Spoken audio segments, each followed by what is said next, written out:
అశ్వ సంవత్సరంలో కైలాస యాత్ర Shri Gayatri tours and travels 8977349696. CM చంద్రబాబుతో డిప్యూటీ సీఎం పవన్ కళ్యాణ్ భేటీ అయ్యారు. ఉండవల్లిలోని సీఎం నివాసంలో సమావేశం కొనసాగుతోంది. పలు కీలక అంశాలపై నేతలు చర్చించినట్లుగా తెలుస్తోంది. గల్ఫ్ దేశాల్లో చిక్కుకున్నటువంటి తెలుగువారిని ఎలా రప్పించాలనే దానిపై ముఖ్యంగా చర్చ జరిగినట్లుగా తెలుస్తోంది. బీఆర్ నాయుడు వీడియోల వ్యవహారం, కల్తీ నెయ్యిపై భేటీలో ఈ నేతలు చర్చించినట్లుగా తెలుస్తోంది. రాజ్యసభ ఎన్నికలు, కేబినెట్ విస్తరణ, నామినేటెడ్ పదవుల పంపకాలపైన ఇద్దరి మధ్య చర్చ జరిగినట్లుగా సమాచారం. ఇక నాగబాబు విషయంలో ఏం చేయాలన్న దానిపై చర్చించినట్లుగా కూడా తెలుస్తోంది. దీనిపై మరిన్ని అప్డేట్స్ మా కరెస్పాండెంట్ కిరణ్ అందిస్తారు. కిరణ్, కీలకమైనటువంటి భేటీగా కూడా చెప్తూ ఉన్నారు పవన్ కళ్యాణ్ అలాగే ముఖ్యమంత్రి చంద్రబాబు ఇరువురి భేటీ. రకరకాలైనటువంటి పార్టీ పరమైనటువంటి అంశాలు, అలాగే గల్ఫ్ దేశాల్లో చిక్కుకున్నటువంటి తెలుగువారిని ఎలా రప్పించాలనేటువంటి అంశాలు, కేబినెట్ విస్తరణకు సంబంధించి రకరకాలుగా, అలాగే నాగబాబు అంశం కూడా చర్చకు వచ్చినట్లుగా తెలుస్తుంది. అప్డేట్స్ ఏంటి, ఓవరాల్గా ఏ విధంగా చూడాలంటారు దీన్ని? మురళి, ఉండవల్లిలోని సీఎం నివాసంలో సీఎం చంద్రబాబు నాయుడుతో ఉప ముఖ్యమంత్రి పవన్ కళ్యాణ్ భేటీ అయ్యారు. అయితే ఈ భేటీ పైన తాజా రాజకీయాలు చర్చించినట్టు కూడా మనకు సమాచారం అందుతుంది. ఏదైతే రాబోయే రాజ్యసభ ఎన్నికలు, మరోపక్క కేబినెట్ విస్తరణ, మరోపక్క పెండింగ్ లో ఉన్న నామినేటెడ్ పదవుల అంశము, మరోపక్క పార్టీకి సంబంధించిన పదవుల అంశము, మరోపక్క ఏదైతే తెలుగు రాష్ట్రాల్లో ఉన్న తెలుగు ప్రజలు ఏదైతే గల్ఫ్ దేశాల్లో ఇరకబోయారో వారిని కాపాడే అంశంపై ఎలా ముందుకెళ్లాలనే వాటిపైన కూడా సీఎం చంద్రబాబు నాయుడుతో డిప్యూటీ సీఎం పవన్ కళ్యాణ్ సుదీర్ఘంగా భేటీ అయ్యారు. తాజా రాజకీయాలపై చర్చించడమే కాక ఏదైతే కూటమిలో సమన్వయం కోసం మాత్రమే ఇలాంటి సమావేశాలు నిర్వహిస్తున్నారు.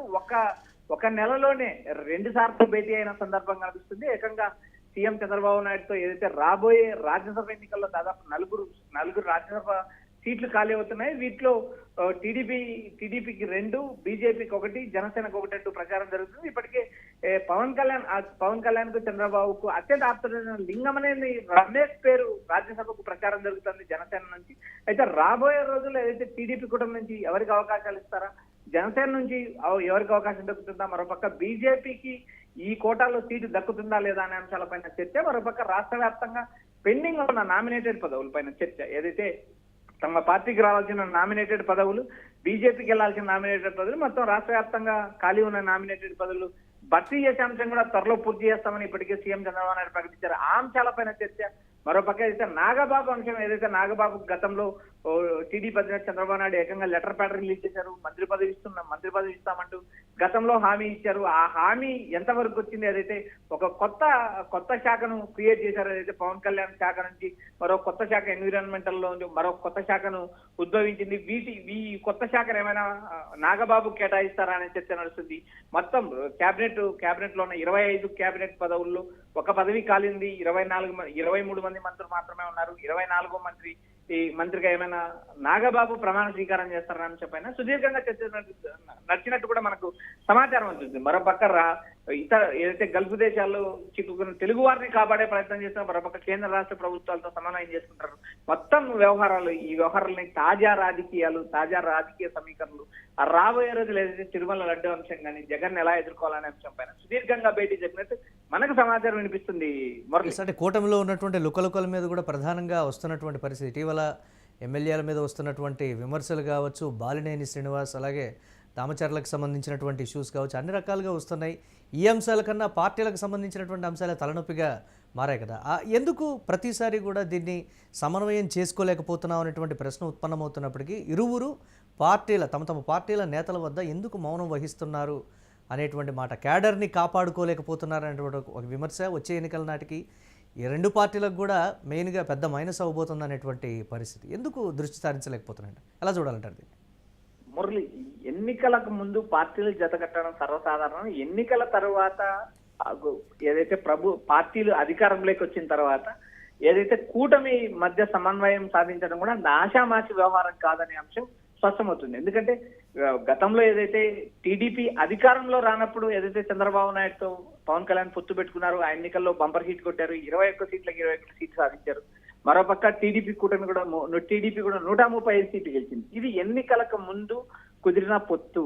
ఎన్నికల తర్వాత ప్రభుత్వంలోకి వచ్చిన తర్వాత ఏదైతే తమకు ఆశించిన స్థాయి పదవులు కానీ ఆశించిన ప్రాధాన్యం దక్కనప్పుడు ఇలాంటి అసంతృప్తులు రేగడం సర్వసాధారణం. ఏదైతే ఇప్పటికే టీడీపీ కూటమిలో ఉన్న 3 పార్టీలు టీడీపీ, జనసేన, బీజేపీ మధ్య సమన్వయం లేదు అనే ఒక అంశం అయితే తెరపైకి వస్తుంది. పదే పదే ఎమ్మెల్యేలకు మంత్రులకు సమన్వయం లేకపోవడం, జనసేన ఎమ్మెల్యేలు ఉన్న చోట టీడీపీ ఇన్ఛార్జీలను పట్టించుకోకపోవడం, టీడీపీ ఎమ్మెల్యేలు ఉన్న చోట జనసేన ఇన్ఛార్జీలను పట్టించుకోకపోవడం, మరోపక్క 3 పార్టీల మధ్య క్షేత్రస్థాయిలో ఆశించిన స్థాయిలతో కలిసి పనిచేయకపోవడం, రాష్ట్ర వ్యాప్తంగా కూటమి ఎమ్మెల్యేలు వరుసగా వివాదాల్లో ఇరుక్కోవడం, ఒక పక్క ఇసుక, మరొక లిక్కర్, మద్యం, ఇలా వరుసగా ఆయా ఆరోపణలు ఇరుక్కోవడమే కాకుండా ఏకంగా ఇల్లీగల్ వ్యవహారాలు, ఇల్లీగల్ ఆరోపణలు ఏదైతే జనసేన ఎమ్మెల్యే అరవ శ్రీధర్ కావచ్చు, మరికొంతమంది కావచ్చు, ఇలా వరుసగా ఆయా టీటీడీ చైర్మన్ సంఘటన కావచ్చు, ఇలా వరుసగా పలు వివాదాలు, ఆరోపణలు చిక్కుకుంటున్నారు. అయితే ఇక్కడ ప్రధానంగా క్షేత్రస్థాయిలో ఆశించిన సమన్వయం లేకపోవడం, మరోపక్క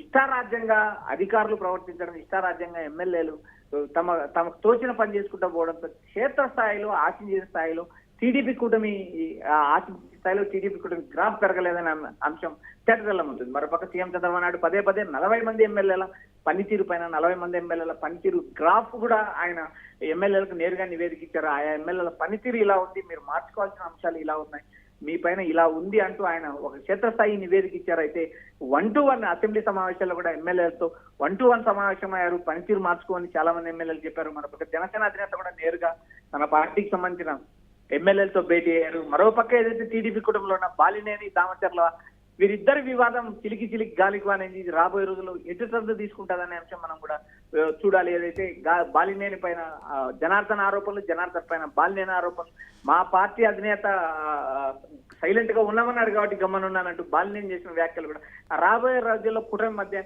ఎలా చిచ్చు రేపుతాయనే అంశం చూడాలి. ఇప్పటికీ పార్టీ 3 పార్టీల నాయకుల మధ్య సమన్వయం ఉంది, కానీ క్షేత్రస్థాయిలో ఆశించిన స్థాయిలో కార్యకర్తల వద్ద, నేతల వద్ద సమన్వయం లేదనే అంశం అయితే తేటతెల్లమైందండి. క్షేత్రస్థాయి నుంచి రాజకీయ విశ్లేషకులు అభిప్రాయపడుతున్నారు.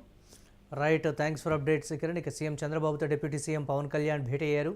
ఉండవల్లిలోని సీఎం నివాసంలో సమావేశం జరుగుతున్నట్లుగా తెలుస్తోంది. పలు కీలక అంశాలపై నేతలు చర్చించారు. గల్ఫ్ దేశాల్లో చిక్కుకున్నటువంటి తెలుగువారిని ఎలా రప్పించాలనే దానిపై ముఖ్యంగా చర్చిస్తున్నట్లుగా తెలుస్తోంది. అలాగే బీఆర్ నాయుడు వీడియోల వ్యవహారం, కల్తీ నెయ్యిపై భేటీలో చర్చించారు నేతలు. రాజ్యసభ ఎన్నికలు, కేబినెట్ విస్తరణ, నామినేటెడ్ పదవుల పంపకాలపైన ఇద్దరి మధ్య చర్చ జరిగినట్లుగా తెలుస్తోంది. ముఖ్యంగా నాగబాబు విషయంలో ఏం చేయాలన్న దానిపై చర్చించినట్లుగా సమాచారం.